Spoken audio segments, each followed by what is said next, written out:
नमस्कार, मैं हूँ एस के मालवी और आप देख रहे हैं एस 24 में बहुत स्वागत है आप सभी का।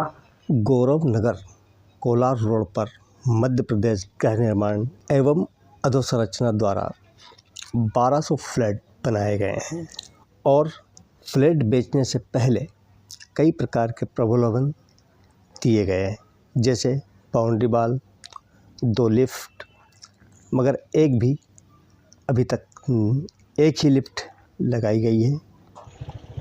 पानी की सुविधा, साफ सफाई, स्वच्छ और साफ वातावरण, मगर आज दिनांक तक ऐसा खास कोई काम यहाँ पर नहीं किया गया है जिसके कारण हालत में सुधार किया गया हो। कई दिनों से समिति बनाने की बात चल रही थी। मीडिया के हस्तक्षेप के बाद 1 महीने में पहले समिति बना दी गई, मगर समिति बनाने के बाद भी समस्या जो कि त्यों बनी हुई है। समिति बनाने के बाद भी समस्या जो कि त्यों बनी हुई है। अधीक्षण यंत्री तिर्की साहब की देखरेख में ही इस मल्टी का निर्माण किया गया है, मगर मजबूती के नाम पर कुछ नहीं है। दीवालों पर हाथ लगाने पर दीवार का प्लास्टर गिरने लगता है। जगह जगह पानी का रिसाव हो रहा है, जिससे फ्लैट और बाथरूम, कमरे और बाथरूम की दीवारें और कलर ख़राब हो रहा है।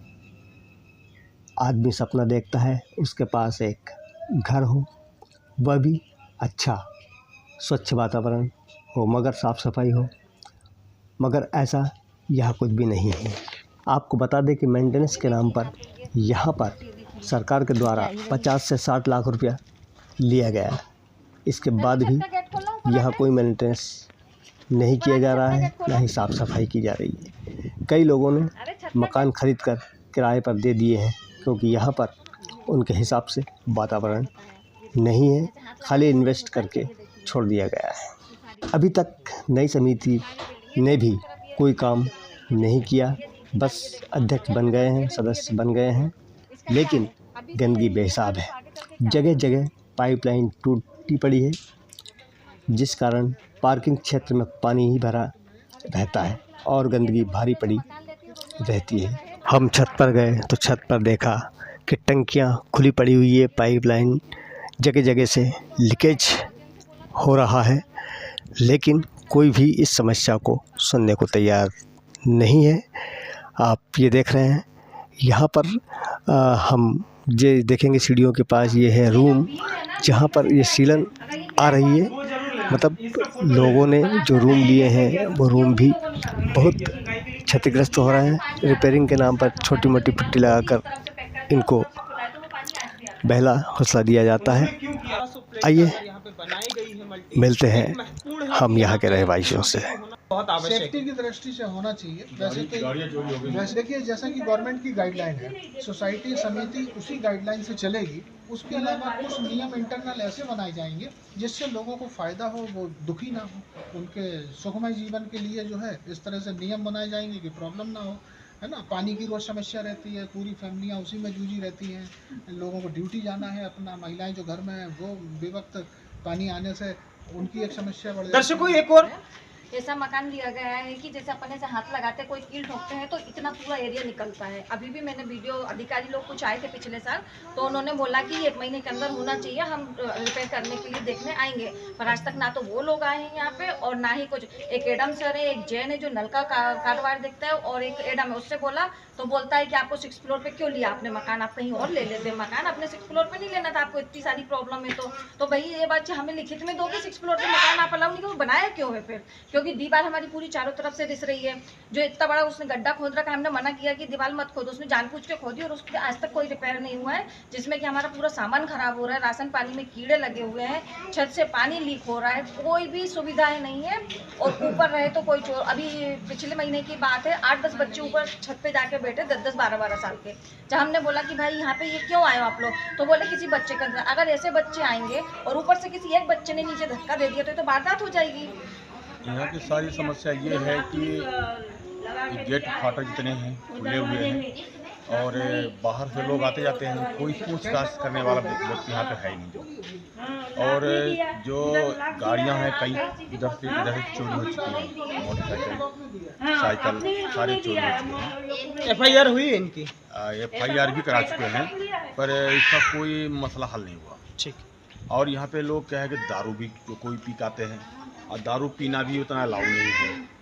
और कोई यहाँ पे जो जितने रहवासी चाहे किराएदार हों चाहे मकान लिए हों, इसी को सबको लागू होना चाहिए कि यहाँ की कोई ड्रिंक करके ना आए और किसी को तकलीफ ना पहुँचे। और हमारा जो लिफ्ट है हर बार ख़राब होती है, लिफ्ट जितना हो सके ख़राब होती है। बाकी सब बोल चुके हैं। मेरा नाम प्रभा तिवारी है और मैं LIG N ब्लॉक में 307 नंबर फ्लैट पे रहती हूँ। जब हमने फ्लैट लिया था तब तो सारी सुविधाएं बताई गई थी कि ये सुविधाएं हैं, वो सुविधा, आपको कहीं जाने की ज़रूरत नहीं है, सब कचरा वाला बाकायदे आएगा और सब लेके जाएगा। हालांकि कचरा वाला आता है, लेकिन यहाँ पर जिस तरह गंदगी जमा रहती है और पूरे जगह कचरा फैला रहता है, आप मान के चलिए कि यहाँ पर पानी भी जमा रहता है जिससे मच्छर पनप सकते हैं और पनपते ही हैं। और यहाँ पर बच्चों को बीमारियाँ हो सकती हैं। और पूरे ये जो पानी वाले टैंक हैं ये भी टूटे हुए हैं। हालांकि यहाँ पर हमारे N ब्लॉक के नीचे तो एक लेटरिन वाली जो पाइप गई है वो भी टूटी हुई है, उसे भी नहीं बनवाया गया है। और अगर कभी कभी तो ऐसा होता है ग्राउंड फ्लोर में पूरी पॉटी वगैरह जमा हो जाती है।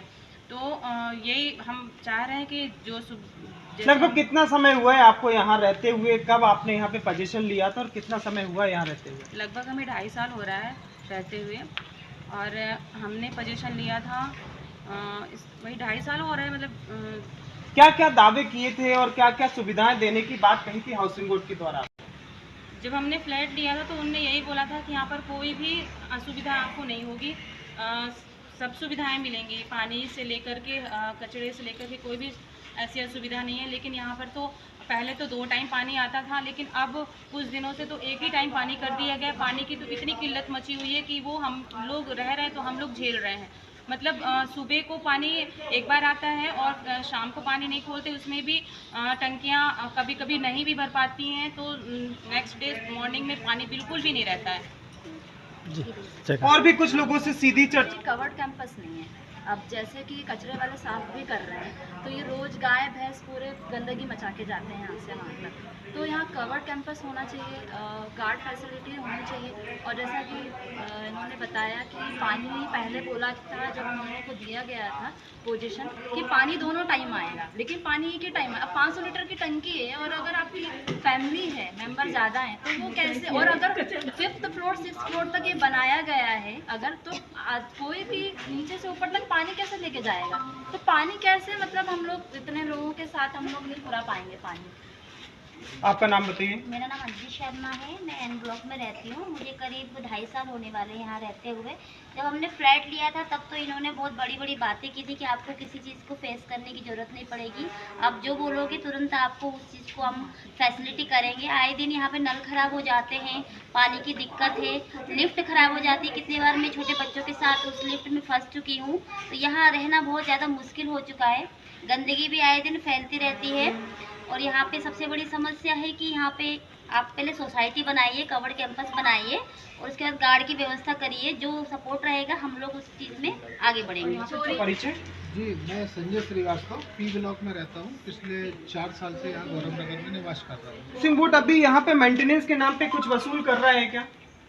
हाउसिंग बोर्ड अभी मेंटेनेंस के नाम पे वसूल नहीं कर रहा, उसने एक्चुअल जो फिक्स अमाउंट ले रखा था रजिस्ट्री के समय तकरीबन 62,000 65,000, वही पैसा उसके पास है और वो सोसाइटी 5 साल तक मेंटेन करने का था, तो वही ही मेंटेनेंस चल रहा है, मगर प्रॉपर वे में कुछ भी उसकी नहीं हो रहा। समय सीमा क्या दी थी कि जो भी अमाउंट लिया गया 60-65,000, उसकी समय सीमा क्या दी थी कि इतने समय तक का मेंटेनेंस है? देखिए 60-65,000 का अमाउंट जो है, हालांकि वो मेंटेनेंस के नाम पे लिया था, मगर उसका मेंटेनेंस अलग प्रकार का था। ये मकान जो है 30 साल की लीज पे है, जब इसका 30 साल का टाइम पीरियड खत्म हो जाएगा तब दोबारा रिकंस्ट्रक्शन करके देंगे, उस वास्ते जो है 65,000-62,000 रुपये लिया गया है। मगर सोसाइटी मेंटेन करने के लिए 5 साल का फ्री अनुबंध था, जो कि हम 5 साल तक इसका रख रखाव करेंगे, तो 5 साल तो चूँकि उसके हो चुके हैं। अभी जो फिक्स अमाउंट हाउसिंग बोर्ड ने ले रखा है, इसका इंटरेस्ट अमाउंट जो डेवलप होगा वो भी फंड के रूप में आएगा, और उसमें भी जो है सोसाइटी की तरफ से विकास किया जाएगा पूरे गौरव नगर का। यहाँ जो समस्याएं हैं, हर क्षेत्र में समस्या है, जैसे लाइट की समस्या, लाइट की प्रॉपर जो है वायरिंग नहीं है ना, लाइट चाहे जब चली जाती है, बिल ज़्यादा आ रहे हैं। फिर पानी की समस्या, पानी ओवरफ्लो हो रहा है, पानी समय पे नहीं आता, पानी कम दिया जाता है, सिस्टमेटिक कोई भी चीज़ नहीं है, वो अव्यवस्था है। फिर उसके बाद गंदगी की समस्या, जिसको भी ये कॉन्ट्रैक्ट मिला हुआ है सफाई का, उसने एम्प्लॉई कम लगा रखे हैं, 1 स्वीपर है 2 स्वीपर है, वो पूरे गौरव नगर को कैसे साफ रख सकेंगे। फिर इसके बाद जो है किराएदारों की समस्या, यहाँ पे जो है इस प्रोजेक्ट में तकरीबन 70% किराएदार हैं, तो 70% किराएदारों के द्वारा गड़बड़ी की जाती है। काफ़ी किराएदार ऐसे हैं जिनका कोई पुलिस वेरिफिकेशन नहीं हुआ है और विदाउट एनी एग्रीमेंट जो है वो यहाँ निवास कर रहे हैं। आज के लिए इतना ही, हम मिलेंगे कल एक और खबर के साथ। तब तक के लिए दीजिए मुझे इजाज़त। हमारे चैनल को लाइक शेयर और सब्सक्राइब करना ना भूलें।